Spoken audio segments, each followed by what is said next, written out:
여러분 평안하십니까? 오늘도 말씀과 함께 주님의 은혜 가운데 거하시기 바랍니다.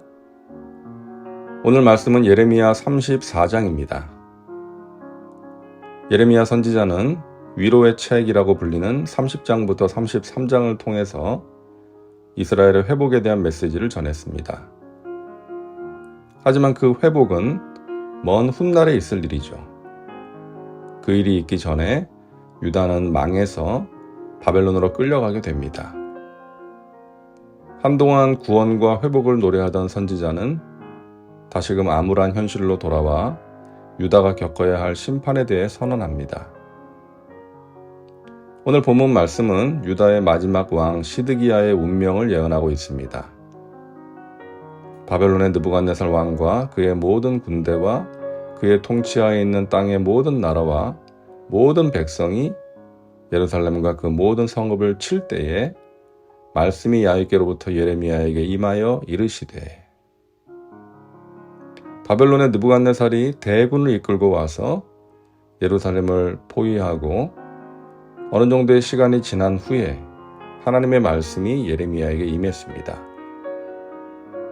그 말씀의 내용은 이러했죠. 이스라엘의 하나님 야훼께서 이와 같이 말씀하시니라. 너는 가서 유다의 시드기야 왕에게 아뢰어 이르기를, 야훼의 말씀에 보라, 내가 이 성을 바벨론 왕의 손에 넘기리니 그가 이 성을 불사를 것이라. 하나님께서는 예루살렘을 바벨론 왕의 손에 넘기시겠다고 말씀하십니다. 내가 그의 손에서 벗어나지 못하고 반드시 사로잡혀 그의 손에 넘겨져서 내 눈은 바벨론 왕의 눈을 볼 것이며 그의 입은 내 입을 마주대하여 말할 것이요 너는 바벨론으로 가리라. 유다는 바벨론에 의해 멸망당하고 시드기야는 사로잡혀서 바벨론으로 끌려가게 될 것을 말씀하십니다. 자, 8절부터는 하나님 앞에서 맺은 계약을 파기하는 유다 백성들의 모습을 보여줍니다.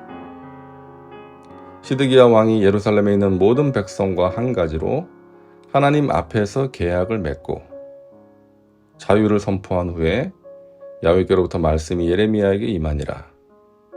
그 계약은 사람마다 각기 히브리 남녀노비를 놓아 자유롭게 하고 그의 동족 유다인을 종으로 삼지 못하게 한 것이라.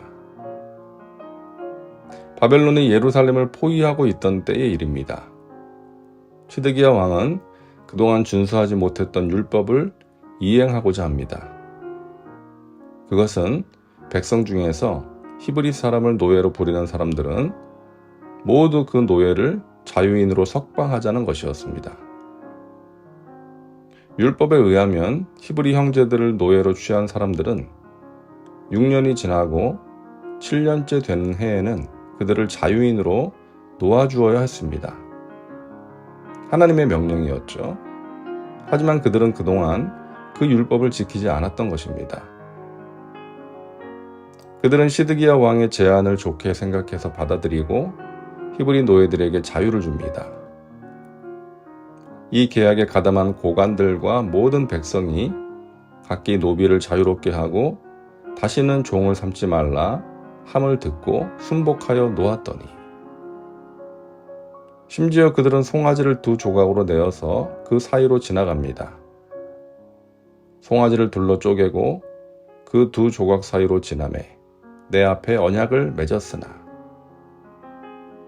고대 사람들은 중요한 계약을 체결하면 짐승을 둘러 쪼개서 2 줄로 쭉 늘여놓고 계약을 체결한 당사자들이 그 사이로 지나갔습니다.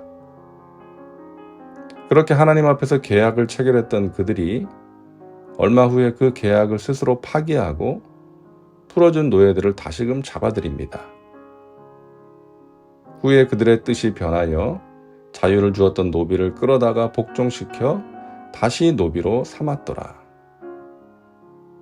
자, 이들이 왜 이런 행동을 했던 것일까요? 이들은 바벨론에게 포위당한 국가적인 위기 상황에서 하나님의 말씀에 순복함으로써 하나님의 마음을 사려고 했던 것 같습니다. 유다가 살 수 있는 길은 하나님께 은혜를 입는 것뿐이라고 생각했던 것이죠. 그래서 히브리 노예들을 자유인으로 풀어주는 일을 자청했던 것입니다. 그리고 그들이 기대했던 것처럼 바벨론의 군대가 잠시 예루살렘에서 철수를 하게 됩니다. 기록에 의하면 당시 이집트가 군대를 이끌고 바벨론과 싸우기 위해 원정을 나섭니다. 그 정보를 입수한 느부갓네살은 예루살렘을 포위하고 있던 군대를 돌려서 이집트 군대와 싸우려고 갔던 것이죠. 예루살렘 사람들은 자신들을 포위하고 있던 적군이 물러가니까 기뻤겠죠. 그런데 얼마 전에 풀어준 노예들을 생각하니까 아깝다는 생각이 든 것입니다. 그래서 하나님 앞에서 맺은 계약을 무시하고 다시금 노예들을 잡아들인 것이죠. 그것은 하나님을 두려워하지 않는 행동이었습니다. 바벨론이 포위를 풀고 떠난 것은 잠깐이었습니다. 이집트의 군대를 물리치고 다시 돌아와서 유다를 공격할 것입니다. 그런데 이 잠깐의 시간에 유다 사람들은 바벨론의 군대가 영원히 물러간 것처럼 생각하고 하나님 앞에서 사악한 짓을 했던 것입니다. 단지 자기들이 편하게 살기 위해서, 그리고 경제적인 손실이 아까워서 하나님 앞에서 맺은 계약을 파렴치하게도 손쉽게 파기해버렸던 것입니다. 그런 그들에게 하나님께서 선포하십니다. 또 내가 유다의 시드기야 왕과 그의 고관들을 그의 원수의 손과 그의 생명을 찾는 자의 손과 너희에게서 떠나간 바벨론 왕의 군대의 손에 넘기리라. 야훼의 말씀이니라.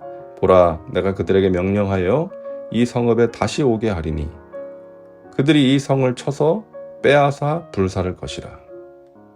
내가 유다의 성읍들을 주민이 없어 처참한 황무지가 되게 하리라.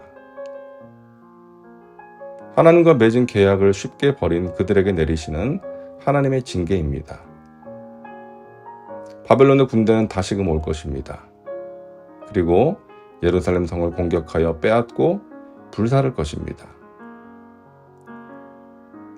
오늘도 말씀과 함께하는 우리 믿음의 식구들은 살아계신 하나님을 경외하는 사람들이 되시기 바랍니다. 하나님과 맺은 약속이 있다면 꼭 지키시기 바랍니다. 사람과의 약속도 지켜야 하는데 하물며 하나님과의 약속은 꼭 지켜야 합니다.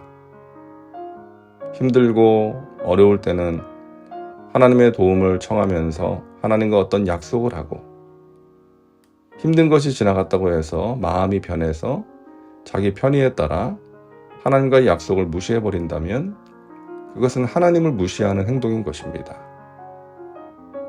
힘들 때 했던 결심, 어려울 때 드렸던 기도 지킬 수 있기를 바랍니다. 그러므로 하나님의 마음에 기쁨을 드리고 하나님이 주시는 은혜와 평안을 누리며 살아가시기를 바랍니다. 기도합니다. 사랑과 은혜가 풍성하신 하나님, 오늘도 말씀과 함께 살게 하시니 감사합니다. 하나님 앞에서 드린 약속과 결단을 이행할 수 있는 믿음을 주시옵소서. 문제가 사라지고 어려움이 해결되었다고 해서 우리의 마음이 달라지지 않도록 붙들어 주옵소서. 오늘도 말씀과 함께하는 믿음의 식구들에게 영혼이 잘된 같이 범사가 잘되며 강건한 복을 주시옵소서. 예수님의 이름으로 기도하옵나이다. 아멘. 오늘도 말씀과 함께 은혜 가운데 거하시기 바랍니다. 여러분 사랑하고 축복합니다.